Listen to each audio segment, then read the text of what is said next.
Era uma tarde de maio de 2025 quando Adalberto Amarílio dos Santos Júnior decidiu curtir sua paixão pelo automobilismo. O empresário de 35 anos, dono de uma próspera rede de óticas em Osasco, chegou ao festival de motos no Autódromo de Interlagos, sem imaginar que estava vivendo suas últimas horas. Adalberto não era um homem qualquer. Tricampeão paulista de kart, casado com a farmacêutica Fernanda Dândalo, possuía um patrimônio considerável construído ao longo dos anos com muito trabalho e dedicação. Aos olhos de todos, era tranquilo, reservado, sem inimigos, um homem que respirava velocidade desde criança, que encontrou no automobilismo não apenas uma paixão, mas uma forma de viver. 30 de maio de 2025, o dia que mudou tudo. Adalberto chegou ao autódromo acompanhado de Rafael Aliste, seu amigo. Tudo parecia normal no início daquele festival de motos. Centenas de pessoas circulavam pelo local,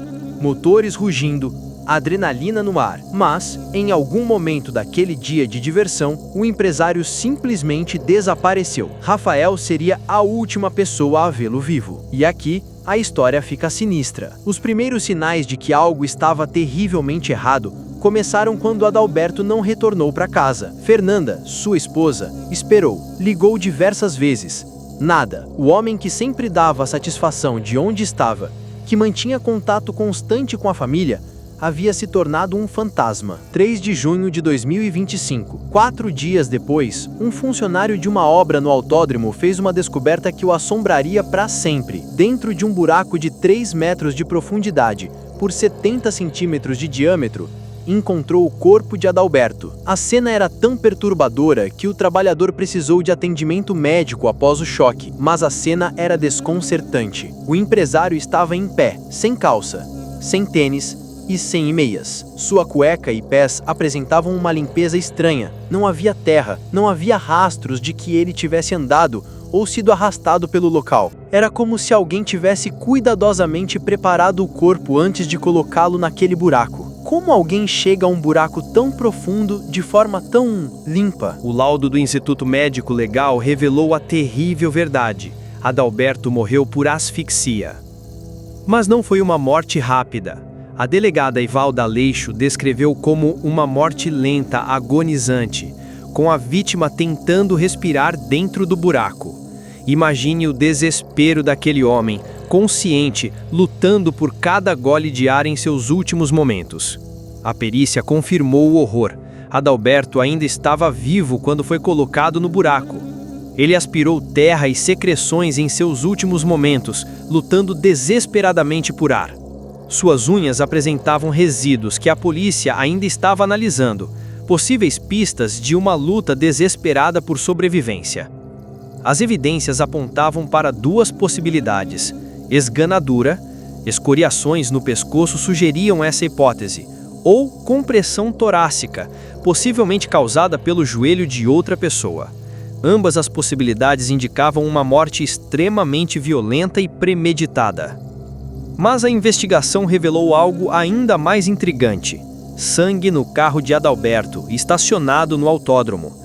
O exame de DNA mostrou que o sangue pertencia a Adalberto e a uma mulher desconhecida. Não era sua esposa Fernanda. Esse sangue não era recente, o que complicava ainda mais a investigação. Quem era essa mulher misteriosa? E por que seu sangue estava no carro da vítima? Além disso, a perícia encontrou resultado positivo para PSA na região peniana, indicativo de presença de proteína do sêmen. Mais uma peça do quebra-cabeças que não se encaixava. A polícia esclareceu que isso não necessariamente indicava atividade sexual no local do crime, mas levantava questões sobre as últimas horas de vida de Adalberto. Se você está achando esse caso tão perturbador quanto eu, deixa um like no vídeo e me conta nos comentários qual teoria você tem sobre o que realmente aconteceu com o Adalberto. Sua participação é fundamental para mantermos viva a discussão sobre este caso. Lembra de Rafael Aliste, o amigo que deu a primeira versão dos fatos? Sua história começou a ruir quando o laudo toxicológico chegou. Nenhum álcool ou droga foi detectado no sistema de Adalberto. Rafael havia mentido deliberadamente aos investigadores. Rafael contou que ambos consumiram cerveja e maconha durante o evento, descrevendo Adalberto como muito nervoso, ansioso, agitado, muito eufórico. Mas o exame provou que isso era completamente falso. Por que alguém mentiria sobre algo tão específico em um caso de homicídio? A delegada foi direta. O depoimento de Rafael continha falhas e lacunas. O que realmente aconteceu naquele dia? Por que Rafael mentiu sobre o consumo de substâncias? Será que ele estava tentando desviar a atenção dos investigadores de algo mais grave? A investigação se voltou para a equipe de segurança terceirizada do evento. Dos cerca de 150 seguranças que atuaram no festival, 18 já foram ouvidos, mas até agora, nenhum foi responsabilizado. A polícia descobriu que alguns desses seguranças tinham antecedentes criminais, mas nada que os ligasse diretamente ao crime. Será que a resposta estava bem diante dos olhos dos investigadores? Será que entre esses 150 seguranças estava o verdadeiro culpado? As câmeras de segurança do autódromo captaram milhares de horas de gravação. Os investigadores passaram semanas analisando cada frame, procurando por pistas. Algumas imagens mostravam Adalberto ainda vivo durante o festival, mas depois de determinado horário, ele simplesmente desaparecia das gravações. Mais de um mês depois, a polícia ainda não identificou ou prendeu nenhum suspeito. O caso permanece sob segredo de justiça, enquanto os investigadores analisam imagens de câmeras de segurança, ouvem mais testemunhas e aguardam laudos periciais adicionais. Cada novo exame parece revelar mais mistérios do que respostas. O caso Adalberto deixa questões perturbadoras sem resposta. Como um homem forte e saudável foi colocado em um buraco tão profundo sem lutar? Por que suas roupas estavam tão limpas se ele foi morto no local? Quem é a mulher cujo sangue estava no carro? Por que Rafael mentiu sobre o consumo de drogas? Onde estão os verdadeiros culpados? A família de Adalberto continua buscando respostas. Fernanda, sua esposa, contratou advogados particulares para acompanhar o caso. Ela descreve o marido como um homem íntegro, que jamais se envolveria em situações perigosas. Ele era cauteloso, responsável. Não faz sentido ter morrido dessa forma, declarou em entrevista. Adalberto Amarílio dos Santos Júnior morreu da forma mais cruel possível, consciente, lutando por ar em um buraco escuro e frio.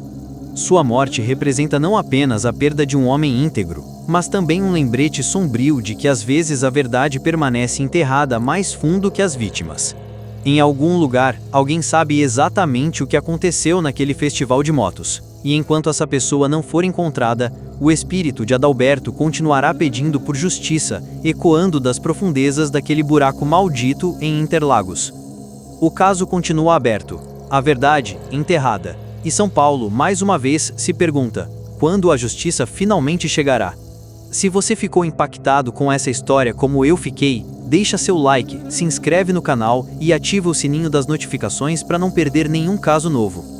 Comenta aí embaixo sua teoria sobre o que realmente aconteceu com Adalberto. Sua opinião é muito importante para manter viva a discussão sobre este caso que ainda clama por justiça.